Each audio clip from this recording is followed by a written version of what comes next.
Hi hello మామ welcome back to our channel. So ఈ video వచ్చేసి ఫ్రెండ్షిప్ గురించి అనమాట. బేసిక్గా స్టూడెంట్ లైఫ్లో ఫ్రెండ్షిప్ అనేది చాలా ఇంపార్టెంట్. సో అలాంటి ఫ్రెండ్షిప్ మనం మంచి వాళ్ళని చూస్ చేసుకోవాలి కదా. సో గుడ్ ఫ్రెండ్స్ని ఎలా నోటీస్ చేయాలి ఏంటి అనేది ఈ వీడియోలో మనం డీప్గా అయితే మాట్లాడుకుందాం. ఇంకా లేట్ చేయకుండా వీడియో లోపలికి అయితే వెళ్ళిపోదాం.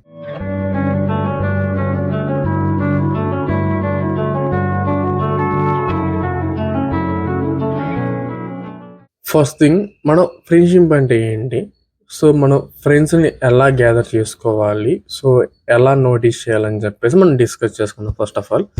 సో బేసిక్గా ఫ్రెండ్షిప్ అంటే ఏంటి, కాలేజీకి వెళ్తాం, నలుగురితో తిరుగుతూ ఉంటాం, వాళ్ళతోనే ఎంజాయ్ చేస్తూ ఉంటాం, ప్రాబ్లమ్ ఫేస్ చేస్తూ ఉంటాం, అంతా జరుగుతూ ఉంటుంది.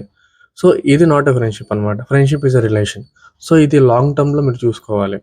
అండ్ అలాగే మీరు కాలేజ్ వాళ్ళైతే కనుక ముఖ్యంగా, సో డిగ్రీ వాళ్ళైనా బీటెక్ వాళ్ళైనా సరే, డిగ్రీ వాళ్ళైతే 3 years ఉండాలి ఒకరితోనే, అండ్ బీటెక్ అయితే 4 years ఉండాలి ఒకరితోనే. సో ఆడు ఎలా ఉండాలి, సో మనం అది నోటీస్ చేద్దాం first of all. As a పర్సన్గా నువ్వు ఫ్రెండ్షిప్లో ఎలాంటివి ఆలోచిస్తావు? ఇప్పుడు నేను ఉన్నాను, సో నాకు ఫ్రెండ్గా కావాలంటే వాళ్ళకి నాకు ఎలాంటి క్వాలిటీస్ కావాలి? ఫస్ట్ థింగ్ నాకు లాయల్గా ఉండాలి, నాకు అబద్ధాలు చెప్పకూడదు అసలు. అండ్ నెక్స్ట్ వచ్చేసి నేను ఏం చెప్పిన సీక్రెట్ వాడు దాచుకుంటూ ఉండాలి మనసులో. అండ్ నాకు ఎలాంటి ప్రాబ్లం ఉన్నా వాడు ముందు నాకు అది హెల్ప్ చేస్తూ ఉండాలి, నాకు సపోర్ట్ చేస్తూ ఉండాలి. సో బేసిక్గా యాజ్ ఎ పర్సన్గా నేను అదర్ సైడ్ నుంచి ఎక్స్పెక్ట్ చేసే ఇవే కదా. ఇప్పుడు అదర్స్ మన దగ్గర నుంచి ఎలాంటి ఎక్స్పెక్ట్ చేస్తారు, సేమ్ ఇవే కదా. ఫస్ట్ నువ్వు ఇవ్వడం నేర్చుకో. సో ఎలాగైతే మీ ఫ్రెండ్ ఒకడు వచ్చి నీకు చెప్తే అది నీ దగ్గరే దాచిపెట్టు, నీ ఫ్రెండ్కి నువ్వు అబద్ధాలు చెప్పకు. అండ్ ఇంకోటి, మీ ఫ్రెండ్ ఎలాంటి ప్రాబ్లం ఉన్నా సరే నువ్వు నీ సైడ్ నుంచి హెల్ప్ చేస్తూ ఉండు. అండ్ లాస్ట్ వన్ వచ్చేసేమో వాడికి సపోర్ట్ చేస్తూ ఉండు. వాడు ఏం పని చేసినా నువ్వు చేయలేవురా, నీ చేత కదరా ఇలాంటివి చెప్పమాక, జస్ట్ సపోర్ట్. ఓకే మామ నువ్వు చేయగలవు, నా సపోర్ట్ నీకు ఉంటుంది, సో ఏం చేద్దాం ఎలా చేద్దాం, నేను కూడా నీతో పాటు ఉంటాను, నీతో తోడు ఉంటాను అని చెప్పి సో నువ్వు మోటివేషన్ ఇస్తూ ఉండాలి. ఫస్ట్ ఆఫ్ ఆల్ ఒకటి దగ్గర నుంచి నువ్వు ఎక్స్పెక్ట్ చేయకు, ఫస్ట్ వాడు ఎక్స్పెక్ట్ చేసింది నువ్వు ఇవ్వు. సో ఏంటంటే నువ్వు ఒక పర్సన్, వాడు ఒక పర్సనే, వాడి దగ్గర నుంచి నువ్వు తీసుకొని వాడు చెప్పిన నువ్వు వేడో వాడికి చెప్పుకుంటూ వీడిని అలా చేస్తూ ఉంటే నీకు ఫ్రెండ్షిప్ ఎలా క్రియేట్ అయ్యింది, బాండింగ్ ఎలా క్రియేట్ అయ్యింది? ఫస్ట్ ఆఫ్ ఆల్ నువ్వు ఉండు వాడితో.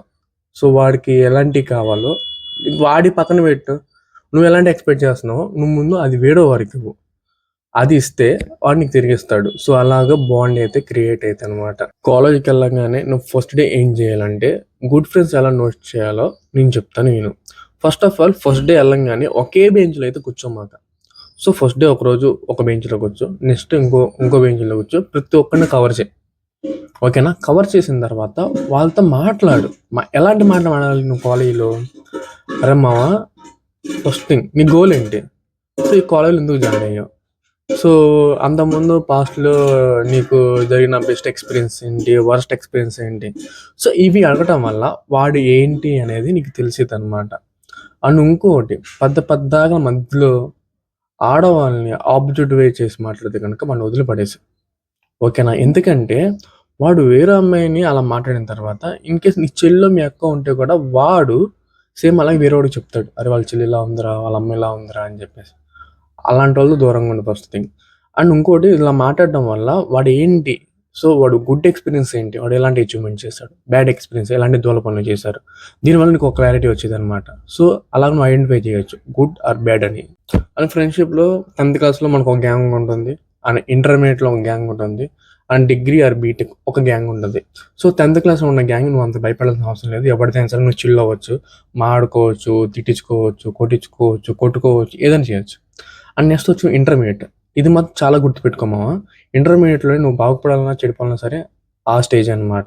సో అది చాలా క్రూషియల్. ఎదవలకి చాలా దూరంగా ఉండు, ముఖ్యంగా స్మోకింగ్ చేసే వాళ్ళకి, ఆల్కహాల్ చేసే వాళ్ళకి చాలా దూరంగా ఉండు. ఎందుకంటే ఆ ఏజ్లో నీకు తెలియదు, సో వాళ్ళు ఏం చెప్తే అదే వింటావు. సేమ్ అలాగే నువ్వేం చెప్పింది నీ పక్కన అలాగే వింటాడు, ఎందుకంటే ఇంటర్మీడియట్ నీకు అంత మెచ్యూరిటీ ఉండదు కాబట్టి. సో ముఖ్యంగా ఇంటర్మీడియట్లో చాలా జాగ్రత్తగా ఉండు. అదే అనమాట నిన్ను మంచోడనో చెడ్డనో డిసైడ్ చేసేది. నిన్ను వేరే వాళ్ళు తీసుకుని పక్కన పెట్టాడు, మంచోడా చెడ్డోడు అని పక్కన పెట్టేది, నువ్వు మంచోడుగా ఉండాలా చెడ్డోడుగా ఉండాలని చెప్పి డిసైడ్ అయ్యేది ఆ ఇంటర్మీడియట్ మాత్రమే. చాలా క్రూషియల్ అది, చాలా జాగ్రత్తగా ఫ్రెండ్షిప్ ఎవరితో చేసినా. అండ్ ఇప్పుడు బీటెక్ అండ్ డిగ్రీ, సో ఇక్కడ నీకు లెవెల్ ఆఫ్ మెచ్యూరిటీ వచ్చింది. వచ్చిద్ది కాబట్టి ఇది మనకి ఈ ఏజ్‌లో వాళ్ళు, ఈ కేటగిరీ, ఈ స్టేజ్‌లో వాళ్ళు నీకు చాలా బాగా యూజ్ అవుతారనమాట నీకు ఫ్యూచర్‌లో. కాబట్టి వీళ్ళు మంచోళ్ళని నువ్వు చూజ్ చేసుకో. ఫర్ ఎగ్జాంపుల్ నువ్వు బిజినెస్ స్టార్ట్ చేద్దాం అనుకున్నా సరే, నీకు పార్ట్నర్‌షిప్‌లో గానీ, లేకపోతే నీకు సపోర్ట్ చేసేవాళ్ళు డిగ్రీ వాళ్ళు ఉంటారు.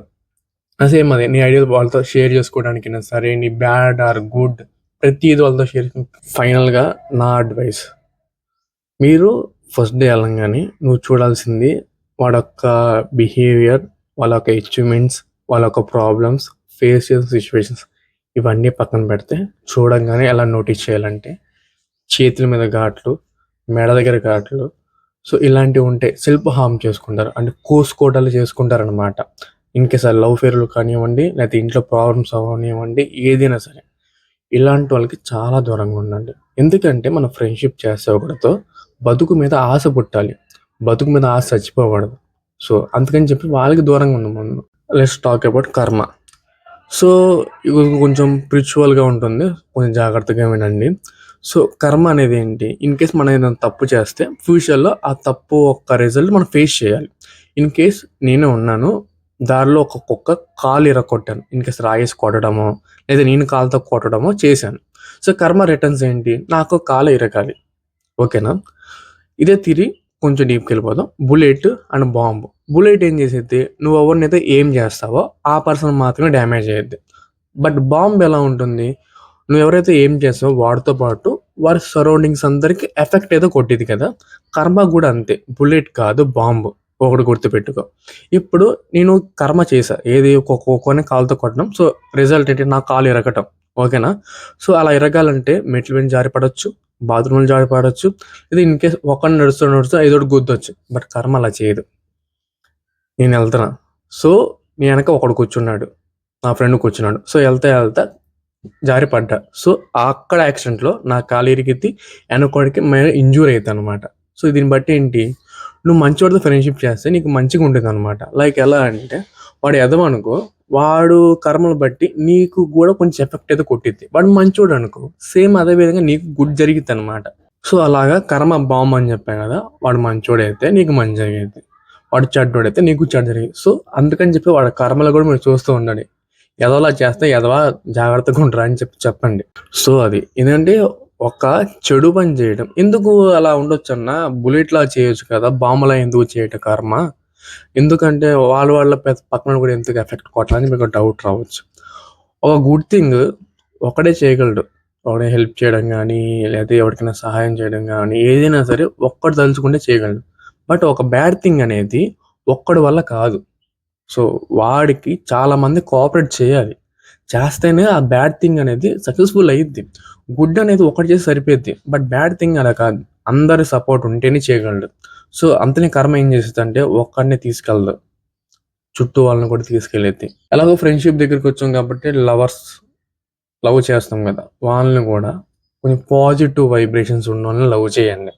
లైక్ ఎలా అంటే నువ్వు అబ్బాయి అవ్వండి, ఒక అమ్మాయి పూజలు, పురస్కారాలు కొంచెం స్పిరిచువాలిటీ మంచిగా ఉండి, ఒక పాజిటివ్ ఫ్రీక్వెన్సీస్ ఉంటే గనక తనకుంటే గనక నువ్వు అమ్మాయిని మీట్ అయినప్పుడు గానీ, ఇంకా ఈ మధ్యలో బెడ్ షేరింగ్ కామన్ అయిపోయింది. ఇది లవ్ అనే దాంట్లో. తనతో మీరు ఫిజికల్‌గా మీట్ అయినా సరే, ఆఫ్టర్ తను మీట్ అయిన తర్వాత మీరు మీరేం పని చేస్తే ఆ పాజిటివ్ వల్ల మీకు గుడ్ థింగ్స్ జరుగుతాయి. ఓకేనా? సో, తన వల్ల. అంటే ఓన్లీ బెడ్ షేరింగ్ అని కాదు. ఇన్‌కేస్ తను మీట్ అయ్యారు, కేఫ్‌లో మీట్ అయ్యారు, కలిసి మూవీకెళ్లారు, తను మీట్ అయ్యామంతే. ఆ తర్వాత నువ్వేం చేసినా సరే అది కొంచెం పాజిటివ్‌గా జరిగిద్ది. ఇన్‌కేస్ నువ్వు గూడా అంతే. నువ్వు గూడా మంచిగా నలుగురికి హెల్ప్ చేస్తూ, ఎవరిని తిట్టకుండా, ఎవరితో తిట్టించుకోకుండా ఉంటే చాలు. ఎందుకంటే అబ్బాయిలు పూజలు, పురస్కారాలు చేయలేము కాబట్టి అంత పాజిటివ్‌నెస్ మన లోపల ఉండదు. జస్ట్ గుడ్ అనమాట. మార్నింగ్ లేచి నీ పని నువ్వు చూసుకుంటే అది చాలు. సో, నువ్వు తనని మీట్ అయిన తర్వాత తనకి ఏమన్నా అనుకున్నవి జరుగుతాయన్నమాట. సో, ఫ్రీక్వెన్సీస్ అనేది చాలా ఇంపార్టెంట్ ఇక్కడ. సో, ఆ ఫ్రీక్వెన్సీ ఎలా పాజిటివ్‌గా అవ్వాలంటే నువ్వు పాజిటివ్‌గా ఉండాలి. ఓకే మామ. ఈ వీడియో మీకు నచ్చినట్లయితే పక్కాగా సబ్స్క్రైబ్ చేసేయండి. నేను మీ ఏజీపీ. మళ్ళీ నెక్స్ట్ వీడియోలో కలుద్దాం.